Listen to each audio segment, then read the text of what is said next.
à tous et bienvenue sur la chaîne La question de droit LQDD. Aujourd'hui, nous allons aborder un sujet important. Comment éviter un mauvais mariage tout en nous concentrant sur les aspects juridiques. Je m'appelle Ophélia et je suis une rédactrice à laquestiondedroit.org. Je vous invite à faire un tour sur le site si vous voulez voir plus de contenu juridique et avoir des conseils. Au Togo, il existe principalement 3 régimes matrimoniaux que vous pouvez choisir avant de vous marier. La séparation des biens, la communauté universelle et la participation aux meubles et acquis. La séparation des biens. Chaque époux conserve les biens qu'il a acquis avant le mariage et pendant le mariage. En cas de divorce, il n'est pas nécessaire de partager les biens. Il faut faire très attention, car au Togo, la séparation de biens est le régime matrimonial de droit commun, c'est-à-dire c'est un régime par défaut. Lorsque vous vous mariez et que vous ne choisissez pas de régime, c'est ce régime de séparation des biens qui est appliqué automatiquement. Donc souvent, quand vous vous séparez sans avoir choisi de régime matrimonial, sachez que vous êtes automatiquement dans la séparation de biens. Tous les biens qui étaient à vous, vous reviennent et vous repartez avec. Et tous les biens qui étaient à votre partenaire restent les siens. Donc il n'y a vraiment pas de partage. Surtout si vous êtes dans un régime polygame. La communauté universelle. C'est un régime matrimonial dans lequel tous les biens acquis avant ou pendant le mariage sont mis en commun. Et ce, même les dettes. En choisissant ce régime, vous partagez absolument tout avec votre conjoint.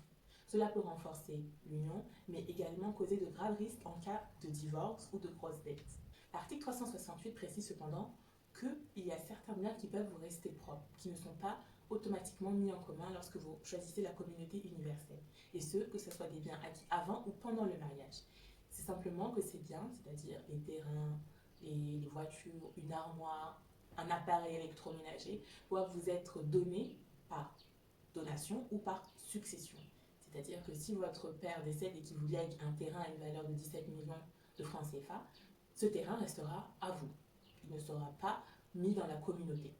Également le cas des biens achetés grâce à un bien propre. Si par exemple le terrain de 17 millions vous le vendez et que vous vous achetez un casino ou un hôtel, tous les gains que vous tirez de cet hôtel resteront propres et n'iront pas dans la communauté universelle. Tout simplement parce que vous avez hérité de ce terrain de votre père et c'est grâce aux fruits de la vente de ce terrain que vous avez pu développer votre patrimoine. Donc il faut faire très attention. Malgré que dans la communauté universelle, les biens et les dettes doivent être partagés entre les époux, l'article 376 du Code des personnes de la famille explique que certaines dettes, lorsqu'elles ne sont pas dans l'intérêt du ménage, ne peuvent pas solidairement obliger l'autre époux à les payer. C'est-à-dire que si votre époux s'endette au casino et qu'il a une dette de 12 millions, les créanciers de votre époux ne peuvent pas venir vous attaquer vous demander de payer avec votre époux, parce que c'est des dettes qui ne sont pas du tout dans l'intérêt du mariage, c'est des dettes de jeu. Donc vous pouvez invoquer l'article 376 pour vous protéger. Attention, malgré tout, il y a une nuance à faire, parce que l'article 376 attire l'attention des futurs conjoints. C'est-à-dire que lorsque votre époux il a une profession qui nécessite qu'il engage ou qu'il contracte des dettes astronomiques, les créanciers de votre époux peuvent venir vous demander à vous de payer sur cette dette-là. Et ça, vous serez obligé de vendre des biens communs, des biens à vous deux, pour pouvoir éponger ces dettes. Donc si votre mari ou votre femme est commerçante, il faut faire attention aux dettes qu'elle contracte. Si sa profession c'est commerçant et qu'elle contracte des fortes dettes, vous serez tenu avec elle de les rembourser, et ce sur les biens qui appartiennent au couple, au ménage. Si vous avez épongé la dette de votre époux en vendant un de vos biens propres, des biens que vous avez acquis par succession ou par donation, vous pouvez, à la dissolution du mariage, prélever le montant de ce bien sur les biens communs. C'est-à-dire que si vous avez un terrain de 17 millions et que votre époux a contracté une dette de 16 millions et que vos biens communs, que tous les biens que vous avez ensemble ne suffisent pas à payer intégralement cette dette et que vous avez été obligé de vendre votre terrain pour complètement aider votre conjoint à effacer sa dette, en cas de divorce, vous pouvez demander au juge de prélever sur le bien, sur la masse commune, sur la masse totale, les 17 millions. Dans les derniers régimes reconnus au Togo, cette notion de bien propre est véritablement prise en compte, tout en donnant un certain sens de la récompense à la fin du mariage. Le régime de la participation aux meubles et acquis est un régime dans lequel tous les biens acquis avant le mariage restent des biens propres. et tous les biens acquis pendant le mariage sont des biens communs. C'est une fusion entre le régime de séparation de biens et de communauté universelle. Pendant le mariage, les époux se comportent vis-à-vis de leurs biens comme dans le régime de séparation de biens, c'est-à-dire que chacun gère seul ses biens. Attention, parce que tous les actes contractés par l'un des époux est automatiquement opposable à l'autre et engage sa solidarité face aux dettes. Et ça, c'est l'article 397 qui nous le précise. C'est-à-dire que pendant le mariage, vous gérez seul vos biens. Vous avez une petite boutique qui vous appartient.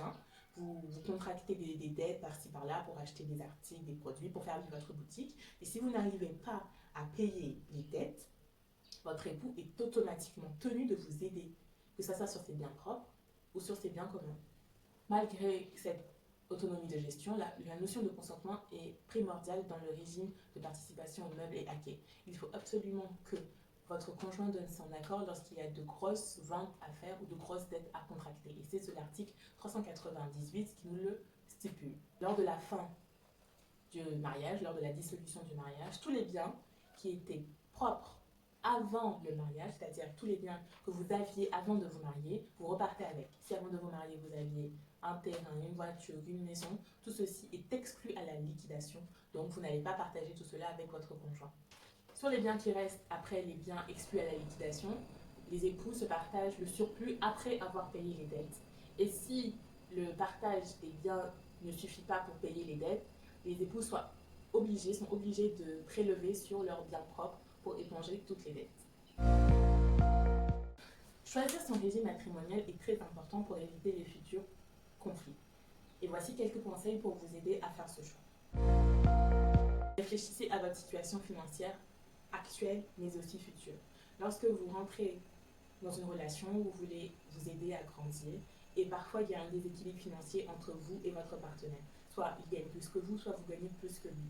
Donc réfléchissez bien actuellement tous les biens que vous avez en votre possession, si vous avez déjà des terrains, si vous avez déjà une maison, si vous avez déjà une voiture, toute votre situation et la situation de votre conjoint. Et si le pire venait à arriver, si vous deviez vous séparer, comment vous voudriez gérer cela? Est-ce que vous voudriez récompenser votre conjoint ou est-ce que vous voulez plutôt que chacun reparte avec ce qu'il avait? Discutez ouvertement avec votre conjoint. Le mariage, c'est une grande étape dans la vie de certaines personnes, donc il faut absolument arriver dans le mariage en étant confiant, en ayant confiance en son futur et en sa future partenaire. Il est primordial de discuter avec votre époux de la meilleure solution et de la solution qui convient à votre réalité. Parlez-lui de vos attentes et de vos peurs. Et ensemble, vous pouvez trouver une solution qui sera adaptée à votre futur vie. Consultez un professionnel juridique. Consultez un notaire ou un avocat pour qu'il puisse mieux vous aider à prendre la meilleure décision actuelle et la meilleure décision future.